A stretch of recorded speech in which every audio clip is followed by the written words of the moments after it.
I'll start with an analysis of the entire Beowulf prologue to introduce you to the poem, and then I'm going to go through line by line and do the pronunciation and talk about each Old English word for your recitation.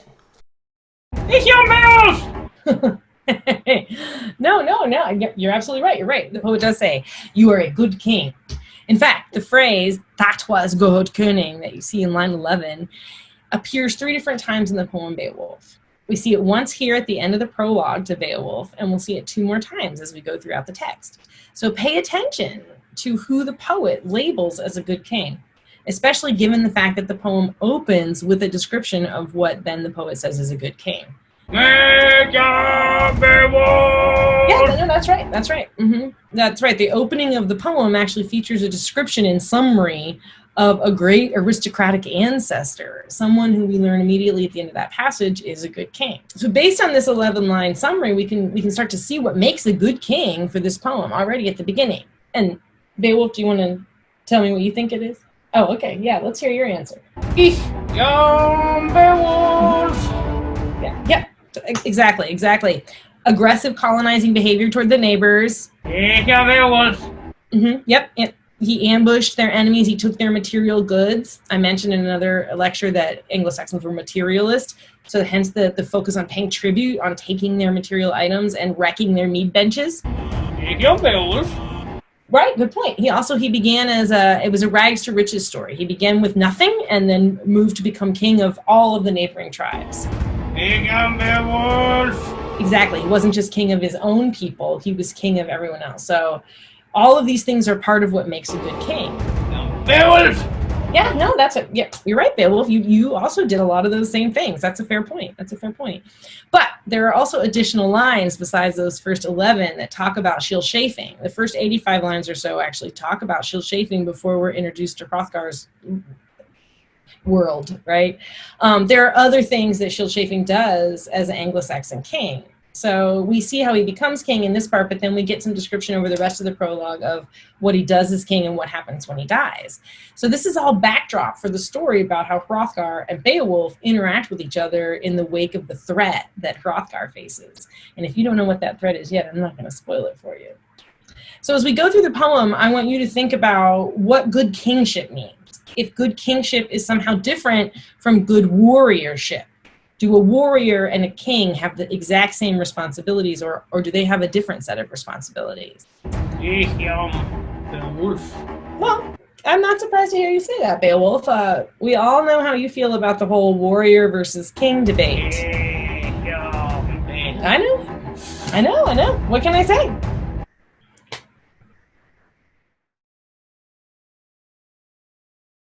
I'm going to go line by line and do each line separately now so that you can pay attention to the specific line that you're going to recite. So let's start with line 1. Line 1 is What? We gardena in yardegum. What is like listen, pay attention. It eventually becomes our modern word what. You can see the H and the W switch places, and the ash becomes an A, and the T stays the same. But at this point, it functions as a way for the poet to get the attention of the rowdy warriors who are in the mead hall. It's like, what? Like, hey, pay attention to me, I'm about to tell a story.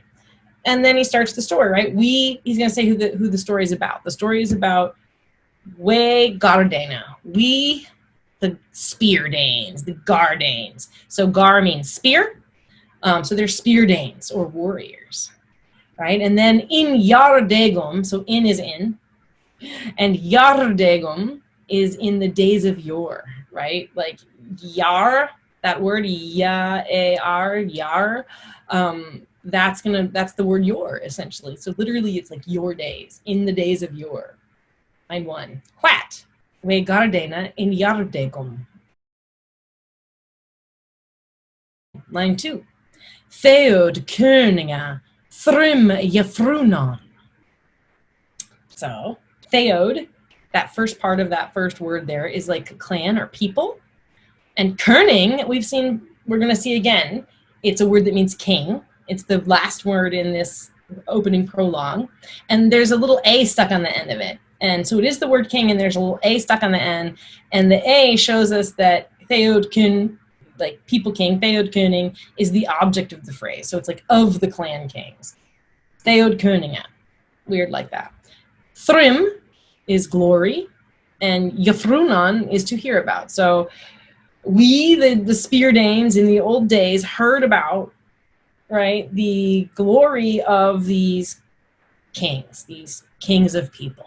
We heard about it. Theodkoninga, Thrym Yafrunan. That's line 2.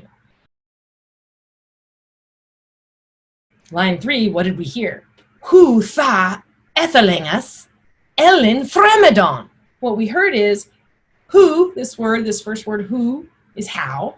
Tha is T-H-A, so it's those. Ethelingas is nobility or elites, aristocrats. How they, Ellen is noble deeds, and Fremedon is to perform or accomplish. So how these nobles accomplished or performed great deeds. Who tha ethelingas Ellen Fremedon. Line 3. So line 4, oft, shield, chafing, sheathana threatum. Oft is often. This is something that isn't super far away. We can recognize that. Shield, chafing. Shield is shield, but in this case, it's a man's name.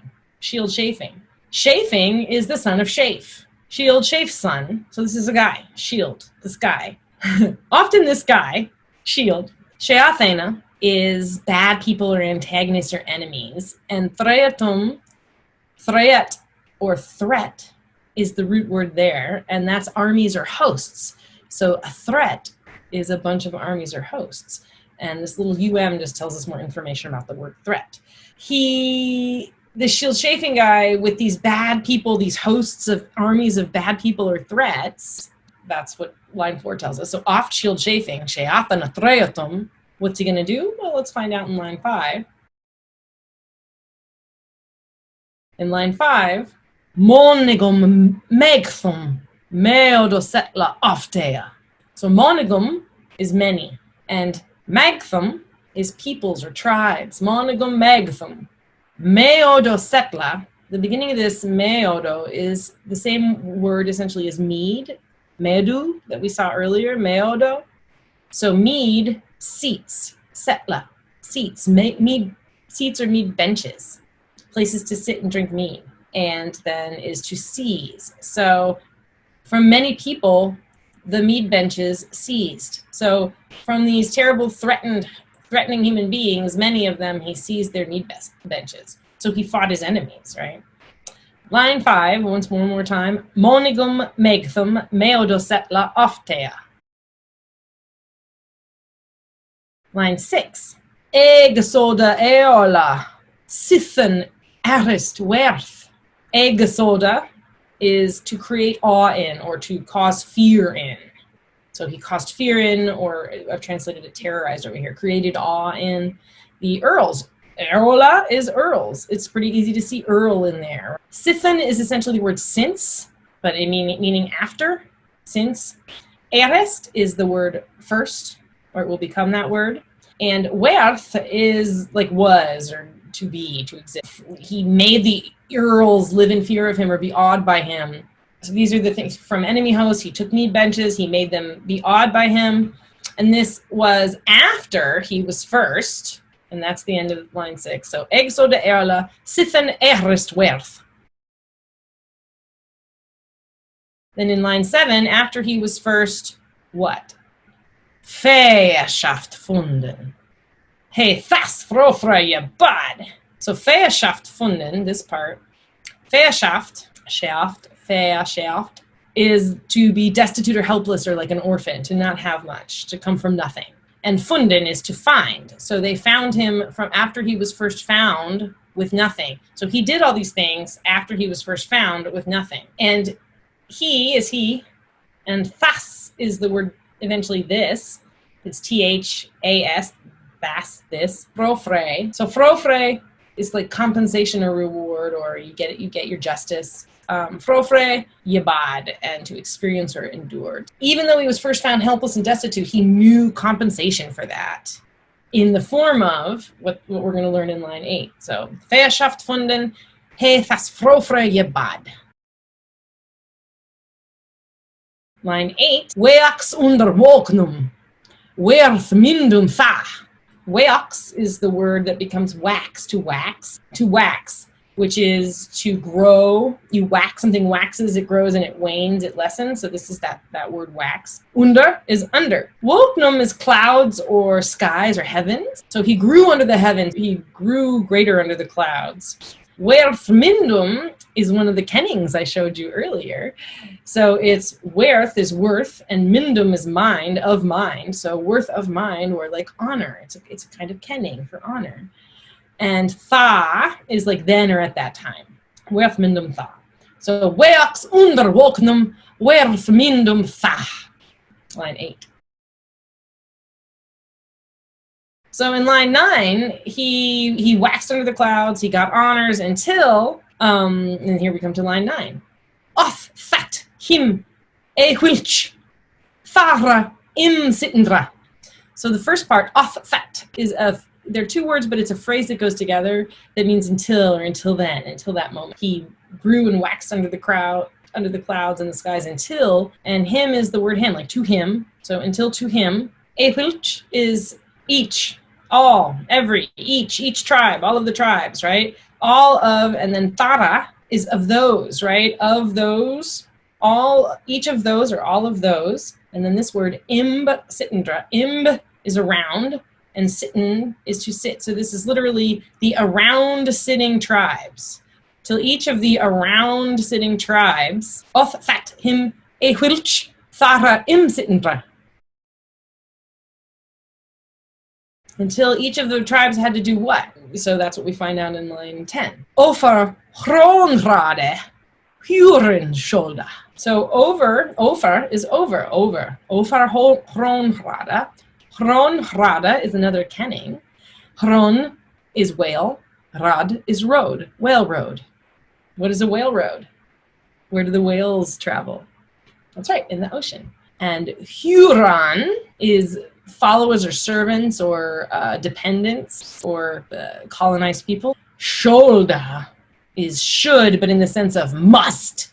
So they had to become colonized peoples or servants. They were forced to do that. And then that shoulda, we keep it into the next line. So overhronra the Huron shoulda, line 10. And then finally line 11. Gomban Gildan. That was good, König. The shoulder of the Huron also connects with Gomban Gildan. They had to, they should, they must submit, become servants, and then also provide tribute, Gomban, that was gilded or gold. They had to, they should, they must provide gold tribute. Until all of the tribes around him had to submit to him and pay him tribute. Then the next thing that we learn after we learn that he colonized all the people around him is that was. You can see that, T-H-A-T, was, W-A-S. Good is good. That was good king. That was a good king. Gomban Gildan. That was good cunning. Beowulf! I forgot you were there. You scared me. Ich am Beowulf!